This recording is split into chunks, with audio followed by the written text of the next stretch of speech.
எம்ஜிஆர், சரோஜாதேவி, ஜெயலலிதா, பானுமதியை ஓரம் கட்டிய சாவித்திரி.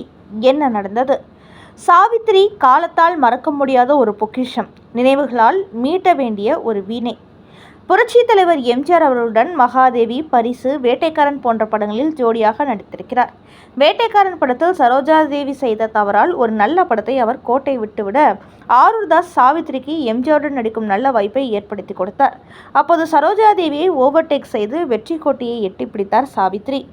1956 காலகட்டங்களில் எம்ஜிஆருக்கு ஜோடியாக பானுமதி நடித்திருந்தார். இவர்கள் இருவரும் நடித்த படங்கள் மக்களால் மிகவும் ஏற்றுக்கொள்ளப்பட்டது, ரசிக்கப்பட்டது. மலைக்கல்லன், தாய்க்கு பின் தாரம், அலிபாபாவும் 40 திருடர்களும், மதுரை வீரன், கலையரசி போன்ற படங்கள் இருவருக்கும் வெற்றி படங்களாக அமைந்தன. ஆனால் பானுமதி செய்த தவறு அவரின் ஈகோ, அவரின் கோபம் நாடோடி மன்னன் படத்திலிருந்து விலகச் செய்தது. அதே சமயம் சாவித்ரி என்ற நடிகையை உருவாக்க செய்தது. இதனால் பானுமதிக்குத்தான் சாவித்ரி நன்றி கடன் சொல்ல வேண்டும். என்ன நடந்தது வாங்க பார்க்கலாம். எஸ்.பி. பிரசாத் இயக்கிய ஒரு படத்திற்கு 2ஆம் கதாநாயகி வேடம் சாவித்திரிக்கு தரப்பட்டது. வேறு வழியின்றி அதை ஏற்றுக்கொண்டு நடித்தார். சாவித்திரிக்கு அதிர்ஷ்டம் அடித்தது. முதல் 2 நாட்களிலேயே இயக்குனருக்கும் பானுமதிக்கும் முட்டிக்கொண்டது. அவர் நடிக்க முடியாது என்று போய்விட்டார். 2வது கதாநாயகியாக ஒப்பந்தம் செய்யப்பட்ட சாவித்ரி முதல் தர கதாநாயகியாக ஒப்பந்தமானார். அப்போது பானுமதியை ஓவர்டேக் செய்து வெற்றி கொடியை எட்டி பிடித்தார் சாவித்ரி. அந்த படத்தின் இயக்குனர் எல்.வி. பிரசாத்திடம் எல்லோருமே யோசித்து செய்யலாம், சாவித்ரி இந்த கேரக்டருக்கு ஒத்து வராது என்று சொன்னார்கள். ஆனால் எல்.வி. பிரசாத் கதாநாயகி சாவித்ரி தான் என்று முடிவு செய்து படத்தை இயக்கினார். அந்த படம்தான் மிஸ் அம்மா. ஒரே நேரத்தில் தெலுங்கு மற்றும் தமிழில் இத்திரைப்படம் எடுக்கப்பட்டது. இரண்டிலும் வேறு வேறு நடிகர்கள் நடித்திருந்தனர். தெலுங்கு திரைப்படத்தில் என்.டி. ராமாராவ், சாவித்ரி, அக்கினேனி நாகேஸ்வர் ராவ், ஜமுனா மற்றும் எஸ்.வி. ரங்காராவ் ஆகியோர் முக்கிய வேடத்தில் நடித்திருந்தனர்.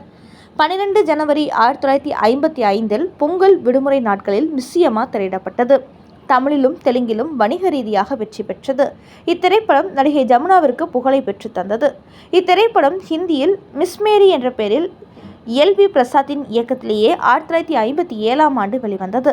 அதன் பிறகு சாவித்ரி வாழ்க்கையில் மிகப்பெரிய ஏற்றம். 20 வருடங்கள் அவருடைய கார்போர்டிகோவில் தயாரிப்பாளர்கள் கூட்டம் வந்து கொண்டே இருந்தார்கள். ஒவ்வொரு படமும் வெற்றி மேல் வெற்றி ஆகியது. படம் வெளியாகி சில மாதங்களே ஜெமினியும் சாவித்திரியும் தம்பதியினராக மாறினார்கள். மிஸ் அம்மா தந்த புகழால் அடுத்தடுத்த படங்களில் ஒப்பந்தம் செய்யப்பட்டார். சாவித்ரி தமிழில் சிவாஜி, எம்ஜிஆர், ஜெமினி, ஆந்திராவில் என்.டி.ஆர். நாகேஸ்வர் ராவ் என ஜோடி சேர்ந்து சாவித்ரி புகழ் அடுத்தடுத்து கொடிகட்டி பறந்தது. திரையுலகம் ஆட்டி படைத்த பிரபல கதாநாயகன் ஒருவருக்கு இணையாக நடிக்க சாவித்திரியை ஒப்பந்தம் செய்யுங்கள் என வெட்கத்தை விட்டு தயாரிப்பாளர்களிடம் கேட்கும் அளவுக்கு சாவித்திரியின் புகழ் கொடிகட்டி பறந்து கொண்டிருந்தது. முன்பொரு காலத்தில் நீ எல்லாம் ஏன் நடிக்க வந்த என அவமானப்படுத்தியவர்கள் சாவித்திரியை புகழ்ந்து தள்ளினார்கள். ஜெமினியுடன் திருமணமாகி அவருக்கு 2 குழந்தைகள் பிறந்திருந்தன. பணம், புகழ் என எல்லாம் நன்றாக சென்று கொண்டிருந்தது. சாவித்ரி தேசப்பற்று மிக்கவராக விளங்கினார். கேட்பவருக்கு இல்லை என்று சொல்லாதபடி அள்ளி வழங்கினார். வள்ளல் குணத்தில் அவரை மிஞ்ச ஆளில்லை என்று எல்லோரும் சொல்லும் வண்ணம் அவர் அள்ளி அள்ளி தந்து கொண்டிருந்தார். 1962ஆம் ஆண்டு செப்டம்பர் மாதம் 19ஆம் தேதி திங்கட்கிழமை இந்தியாவில் வடகிழக்கு எல்லை பகுதியிலும் லடாக் பகுதியில் சீனாவின் படையினர் இந்தியாவுக்கு எதிரான தாக்குதலை தொடங்கி போர் மேகம் இந்தியாவை சீனா வடிவில் சூழ ஆரம்பித்தது. இந்தியாவின் தலைமை அமைச்சராக இருந்த நேருவின் வேண்டுகோளை ஏற்று இந்தியாவில் உள்ள அனைத்து கட்சி தலைவர்களும் வேற்றுமையை மறந்து நேருவோடு கைகோர்த்தனர். சீன படைகள் சின்னாபின்னமாகும் வரை நமது ஒற்றுமையை விட்டுவிடக்கூடாது என அரசியல் தலைவர்கள் நேருவோடு கைகோர்த்து நேருக்கு தெம்பூட்டியது. போருக்கு செலவு அதிகமாக இருந்ததால் பொருளாதார நிலையில் இந்தியா தள்ளாட்டம் கண்டது. ஒவ்வொரு தலைவர்களும் தங்கள் கட்சியின் சார்பில் பண உதவிகள் திரட்டி நேருக்கு உதவினார்கள். இந்திய திரையுலகம் கலைஞர்களும் தங்களால் முடிந்த பொருளாதார உதவியை செய்து இந்தியாவுக்கு உதவினார்கள். தமிழ்நாட்டை பொறுத்தவரை தயாரிப்பாளர்கள் ஸ்ரீனிவாசன் தலைமையில் கலைஞர்கள் பொருளாதார உதவிக்காக நிகழ்ச்சியை நடத்தினார்கள். நாகேஸ்வர் ராவ் தலைவராக கொண்டு ஒரு குழு அமைக்கப்பட்டது.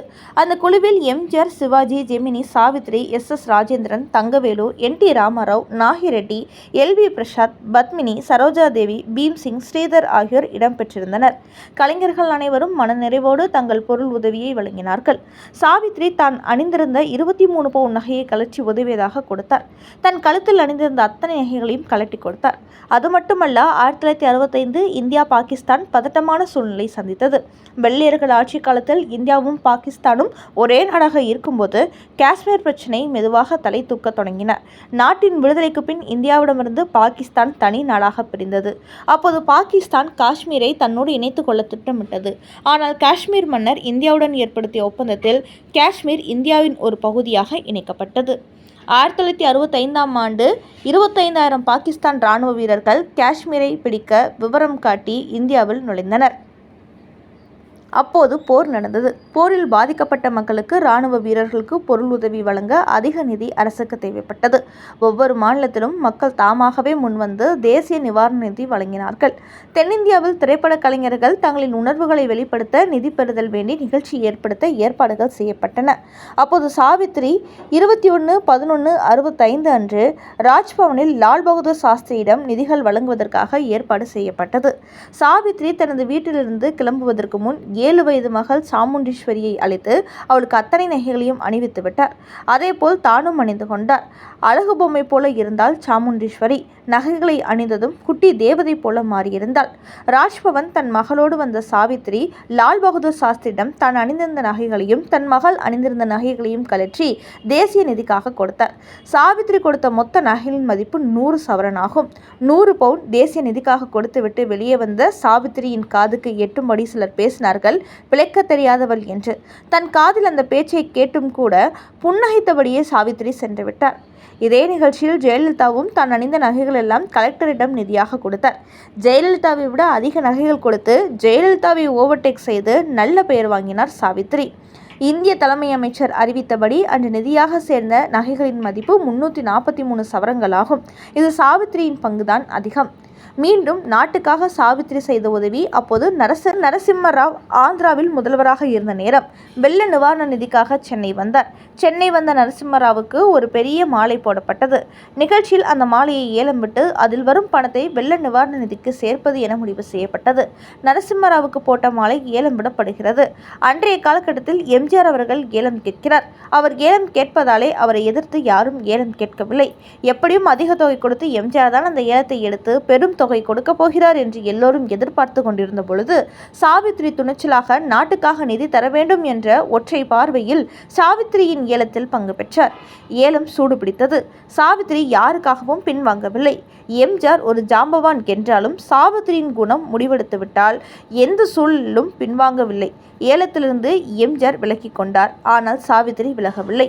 ஏலம் எடுத்து மக்களுக்காக தன் இடத்தை விற்று பணம் கொடுத்த சாவித்ரியை எம்ஜிஆர் மிகவும் பாராட்டினார். சாவித்ரி நாட்டுக்காக அள்ளி கொடுக்க தவறவில்லை. எந்த இடத்திலும் நடிகை என்ற அடையாளத்தை தாண்டி குடும்ப பெண்ணாய் இந்திய மகளாக வாழ்ந்தவர் அவர். அப்போது எம்ஜிஆர் அவர்கள் ஒரு வார்த்தை சொன்னார். வலதுகை கொடுப்பது இடதுகைக்கு தெரியக்கூடாது என்று நினைப்பவன் நான். என்னை விட ஒரு படி மிஞ்சி விட்டாய். வாழ்த்துக்கள் சகோதரி என்று வாழ்த்தினார். சாவித்ரிக்கு இதைவிட வேறு பாக்கியம் என்ன வேண்டும்? ஜெயலலிதா எம்ஜிஆரை ஓரம் கட்டி ஓவர்டேக் செய்த சாவித்ரி அவர் செய்த உதவி அவர் வாழும் வரை அவருக்கு நீடித்ததா என்றால் அது இல்லை என்றுதான் சொல்ல வேண்டும். காலம் எல்லோருக்கும் ஒரு தீர்ப்பு எழுதி வைத்திருக்கிறது. ஆனால் சாவித்ரியின் தீர்ப்பு வேறு மாதிரியாக இருந்தது. இப்படி எம்ஜிஆர், ஜெயலலிதா,